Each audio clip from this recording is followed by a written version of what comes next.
Buti na lang. Kakainin na natin siya ngayon kasi expired na siya bukas. Guys, another 7-Eleven product na pumukaw sa mata namin ni Shine. Try natin tong kanilang Red Velvet Whoopie Pie. Dessert na namin to. Kakatapos lang namin ni Shine mag-dinner. Girl, di ko kaya buksan. Ba't ganun ang dulas? Hindi, meron naman pala kasing, Ito na lang. part dito na dyan mo siya iti-tear. Ay, masisira. Sige. Tingnan natin. Tada! Hoy! Mukhang malambot.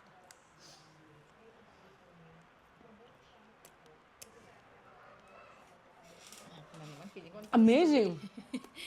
I love the palaman. Parang medyo maalat-alat. Ulit. Hindi naman siya cream cheese. Parang cream cheese nga yung nasa loob. Grabe, 7-Eleven ha. Talagang ina-amaze nyo kami lagi ni Shine. Try mo din. Amen. Isang mukbanger natin. Di ba? Cream cheese na. Malambot yung bread niya. And then yung nasa gitna is cream cheese. Wow! Ang sarap. Ang sarap. I love it. Shine nakakita nito.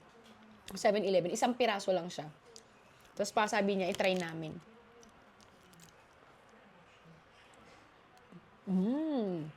Baka maubos ko to. Mag-hoard tayo. Pag nakakita kami ulit nito, sure, nabibili ulit kami nito. Gusto na tayo. Tigisa daw kami. Alright. Pupis ni mo. Ayan. Bibigay ko nga sa itong last bite eh. Ayan.